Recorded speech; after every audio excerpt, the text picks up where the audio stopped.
Welcome, sweet friends, to the channel Frugal Money Saver. My name is Emmy. My husband is Paul. We're so happy you have joined us today. Today's video, we're going to be sharing 8 wonderful, old-fashioned, frugal tips on how you can have a wonderful summertime. Getting back to basics, being present in the moment, cooking, preserving food, gardening. There's just so much we're going to be sharing. So we want you to sit back, relax, and just enjoy. Today's society is extremely fast-paced. With all the technology coming through our phones, our television, our computers, our watches, everything, we are just bombarded on a daily basis with tons of information. Some of it true, some of it not so true. So what we need to do is get back to the simpler ways. We need to ground ourselves in what we know is true, in what we know is good, and what helps serve our grandparents, our great-grandparents going back. The first thing we're going to stress is how to be a really good steward of our money when it comes to food shopping. We are just going to show you a quick loss leader food haul. And for those of you who may not know what a loss leader is, it is those specials on the front of your flyer that are really low priced, and they pull you into the store, and the store is hoping you will buy more once you get in there. Then we're also going to show you an extra special produce haul. Let's see what we picked up on our food haul. We're going to start with the store ShopRite. This gallon of milk was about $4 and we were almost completely out. So we needed milk. A head of organic celery, that was $2.49. 5-pound bag of potatoes was $2.50. Not a great price, but whole organic carrots were $1.49 a pound. Vidalia onions, or however you say those delicious sweet Georgia onions, they were 99 cents a pound. I got 3. The English cucumber was $1. 1 head of garlic. I have thrown too much produce away in the past, so now I buy exactly what I know we're going to eat in a week, or buy what I know I am going to preserve. I did get 10 ears of corn for $2. We will take it off the cob and freeze a lot of it. I have 2 bananas, so I got 2 bananas. The ground beef was $2.99 a pound, so this came to $14.17. So we will package this up and freeze it in 8-ounce portions. They're organic mixed vegetables and the broccoli florets. These were $1.49. These organic frozen vegetables are like $4. So when I saw they were $1.49, I grabbed 2 bags. We still have some in the freezer. Now my Colavita was on sale for 99 cents a package. So I got 2 cavatappi. I got a Roman rigatoni, 2 penne rigate. I got 2 bocconcinis, 2 pepe, which is just like pastina. For those of you who know what pastina is, it's the best. And then I got some stars. So 99 cents a pound. I still have some, but that's a stock up price for us. And then this is just a fun little extra. 18-count popsicle. They were on sale, I think, for $5.49, and they gave us a $3.50 coupon. It came to $1.99 for 18 count. And what I'm doing is putting these in the freezer for 4th of July. I thought they would be so fun. We always do a 4th of July party, so I thought that would be really cute to pull out. Now we're going to move over to Stop and Shop. Habit butter for a pound was on sale $2.99. I got 4 pounds. That's a great price. And then I have been craving my grilled California sandwich, and they had their zucchini and yellow squash for 99 cents a pound. 1 each, and we'll grill that. I had a $3 digital reward at Stop and Shop on bacon. So this was $4.99. So I got a 12-ounce package of farmland bacon for $1.99, which was a great price. And then the last thing we bought at Stop and Shop was the Carolina rice, 5-pound bag, and we paid, I think, $3.50. I wanted the Carolina Gold. That is what we usually use, but they were completely out. And we were completely out of rice, so I needed to get it. Here it is, 2 little shopping hauls, one from ShopRite, one from Stop and Shop. Look at this rainbow of colors. We went to the Stormville Flea Market, which is a flea market by us, and the prices were amazing. And I'm going to be freezing a lot of this. We have 2 bunches of scallions for $1, 4 packages of organic blackberries for $5, and 4 packages of organic raspberries for $5. They are 6 ounces each, so I thought that was an amazing price for organic berries. And then the squash, and I know I just paid 99 cents a pound for them at ShopRite. Yellow squash were 2 for $1. This is our little haul from the Stormville Flea Market. Watch for those farm stands this time of year.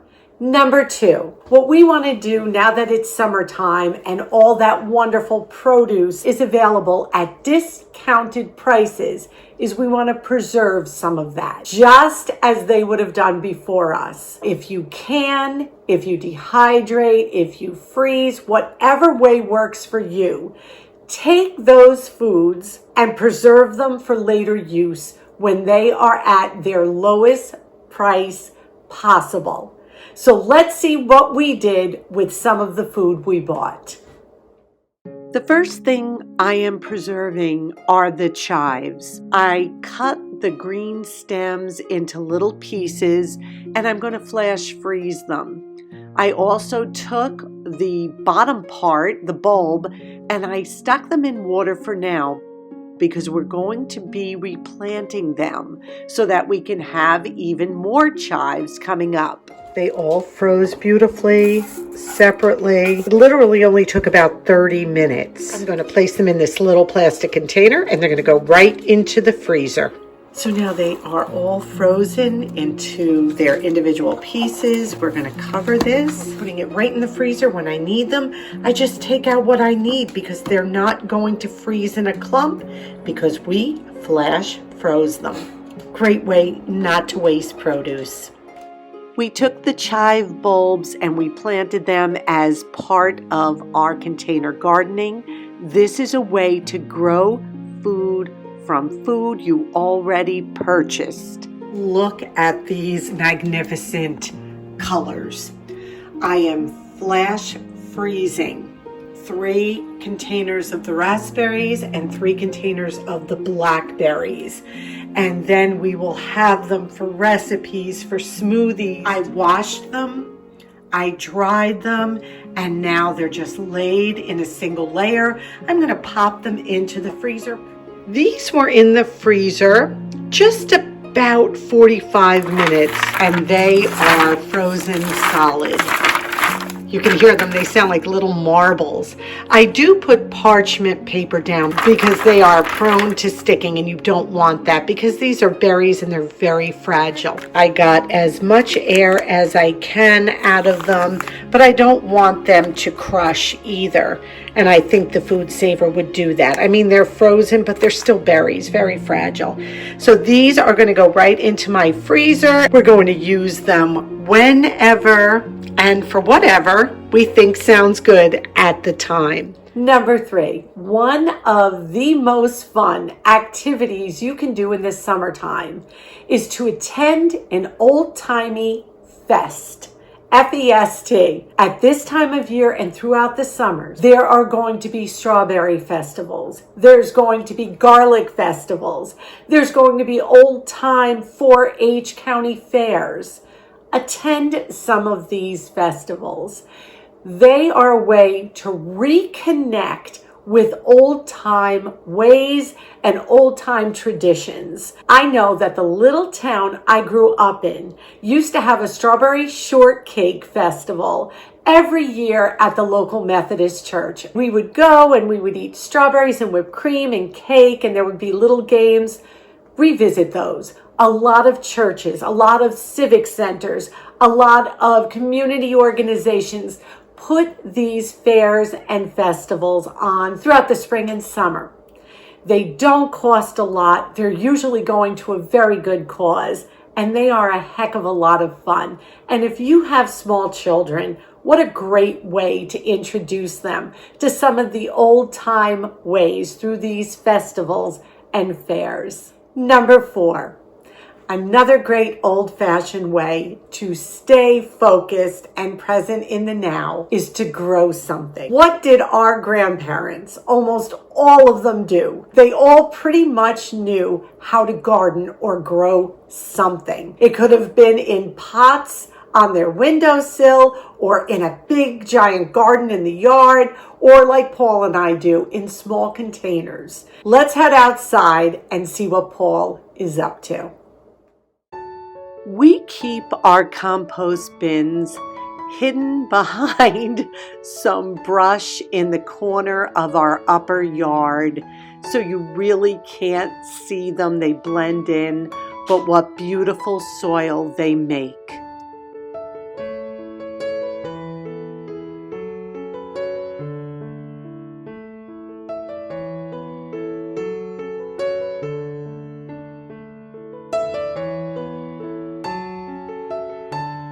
So I use a cement mixing tub to put my compost in it, and all I'm doing right now is going through it and making sure that some things are not going into our garden like this. Just separating the larger pieces. This is great. I'm going to crumble them up, add that to the soil, just looking for things I don't want in the soil itself. I use a drill or a soldering iron to put holes in the bottom of the buckets for drainage. Then I like to take some stones and put stones in the bottom of the bucket just to add to the drainage. These are food-safe buckets, and that's perfect for growing plants in. You always want to check to make sure your plastic buckets are food safe. You can always check the numbers on the bottom of the bucket and Google it to see if it is food safe. So now what I'm going to do is just make a little well in the pot to put the plant. This is just real nice soil. Gently remove the plant from the little pot that it came in and just give a little break in the bottom of the root system so it doesn't become root bound. Add the plant, tap it down, there you go, all ready to go. You always want to plant it up to the first leaf. This way you get a real good root system.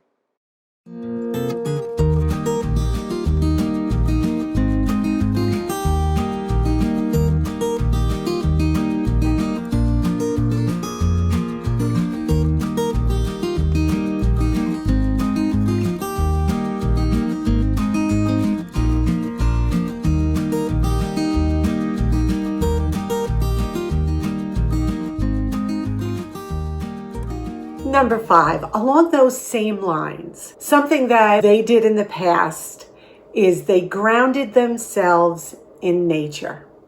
They spent a lot of time outdoors, taking walks, picking flowers, just having picnics. It was something that was very common. What I encourage you to do is take some walks if you're able. What I've been doing is getting up super early and listening to the birds outside. I'm up early anyway.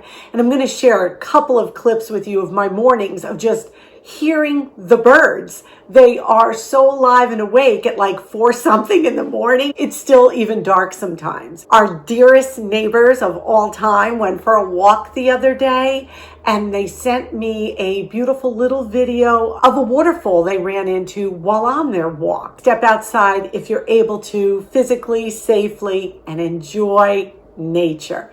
Here's just a couple clips.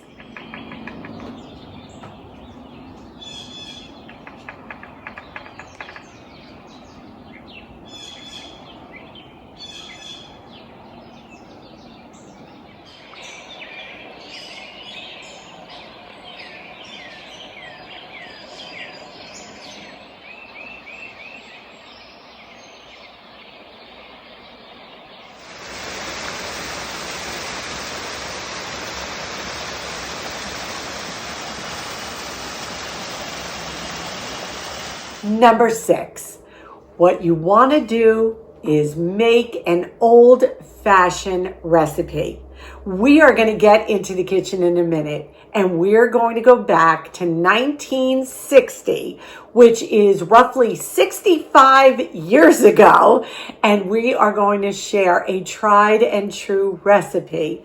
This is a good one. It will bring to mind memories of simpler times, simpler days, and so delicious. Let's turn this camera around and get into the kitchen. This is the cookbook we're using, the Better Homes and Gardens Dessert Cookbook, circa 1960. And we're going to be making a rich shortcake recipe. These older cookbooks are so beautiful. Oh, the photography. Every page is just a delight to look at. I'm just giving you a sampling. Even the presentation is just stunning. Such a simpler time. This is the recipe, the rich strawberry shortcake. There's the ingredients, and there are the directions if you want to take a screenshot or just follow along with me.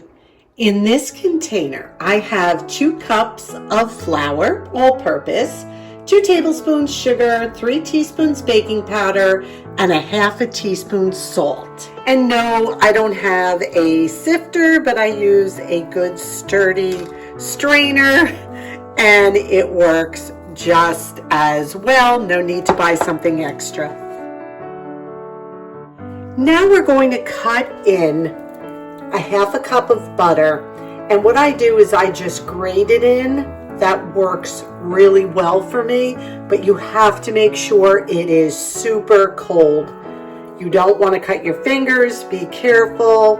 And I just continue to do that until it is grated down, and then the last little bit I just throw in so I don't cut my fingers. And then once the butter is all grated in, or you can cut it in with a pastry cutter, I just take it, fold it in like this.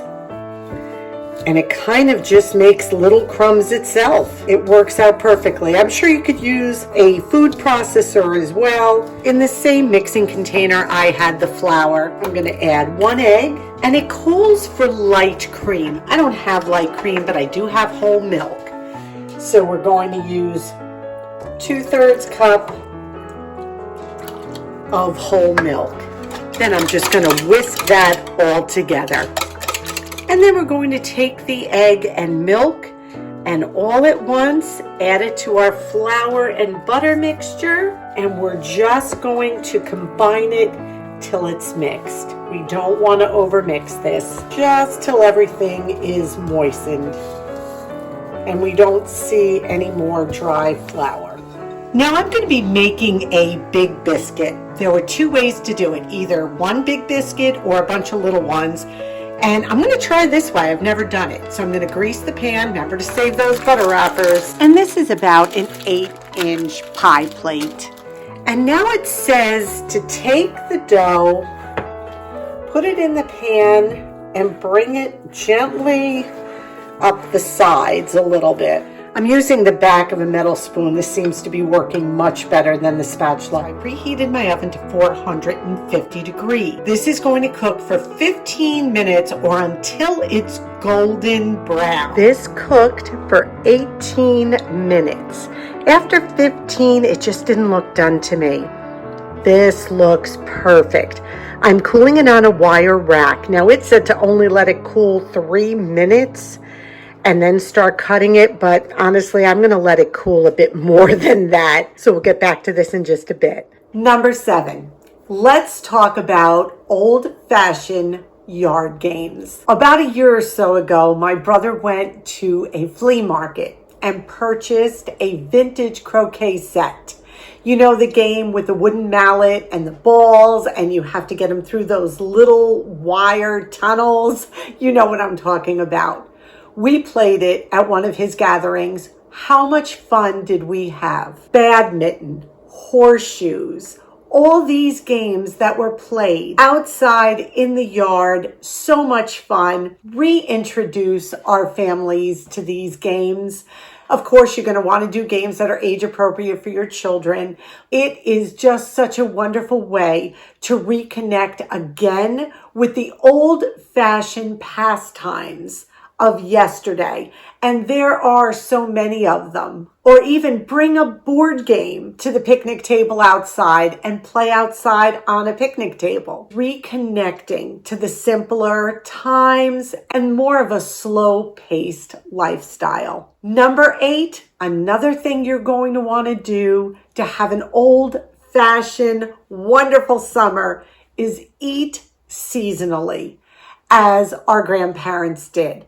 You're going to focus this time of year on lots of fresh fruits, lots of vegetables, everything that is in season. We're just going to show you a quick clip of the grill outside and what we loaded it with to eat seasonally. Look at these colors. We've got zucchini, we've got yellow squash. These peppers were frozen, but they'll be coming into season soon. Added that. We've got fresh onion. And now I'm just going to take a little bit of good olive oil, put it over the top, and we're going to grill these outside. Now I'm just going to add some Italian seasoning, add whatever kind of spices and herbs you would like. Is going to go right on the grill with tonight's dinner. We're going to eat some tonight, and then we're going to have some in that California veggie sandwich that we make all the time. That's all there is to it. It couldn't be easier. What we did was we just put a cast iron pan on top of the grill so nothing falls through, and these are going to be just wonderful. Look at the colors. We also just added 2 ears of corn on the cob. Now, there are so many ways to cook corn on the cob on the grill. You can leave them in the husk. You can take them out. And we're just grilling them out of the husk. You keep turning them. Delicious. Look at this meal. We have some grilled Italian sausage, all the different veggies, the corn. This really came out beautiful. The original recipe says to remove this and cut it horizontally and then layer whipped cream and berries in the middle and then to cut it into wedges. I don't want to make this more complicated than it needs to be. So what we're going to do, cut it into wedges and then split it. I didn't realize it in the pan, but look at the height on this. It's going to be super easy to split and fill. This looks so good. Look at this. I'm pretty impressed. They really knew how to do it back then. Now we're going to fill this. I have some whipped cream. Just going to put a little of that in the middle. We have all these beautiful blackberries and raspberries. Let's cover this up like this. A dollop of cream on top. Put some more of those berries. I'm thinking 4th of July. I am definitely thinking this would be a great 4th of July recipe.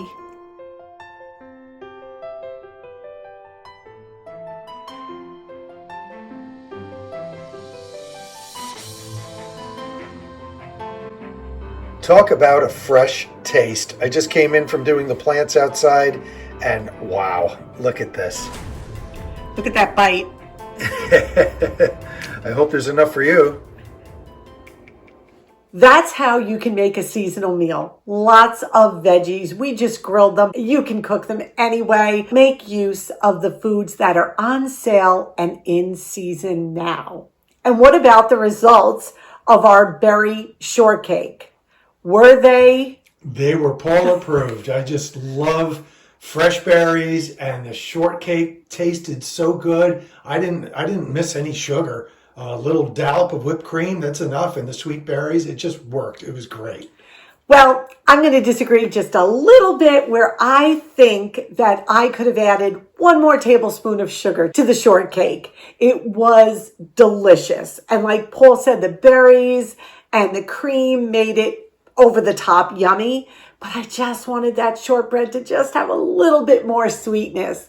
And maybe even I would have added a little vanilla, but let's not deviate because we did follow the recipe, and as is, it was perfect. Just a beautiful addition to any 4th of July celebration. So we hope you enjoyed this video. We enjoyed making it and spending this time with you. Question of the day: give me some of your old-timey frugal summer saving solutions. Ooh, that was good.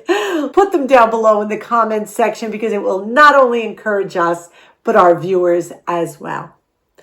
We ask that you would please take a minute and give this video a big thumbs up. Subscribe if you haven't.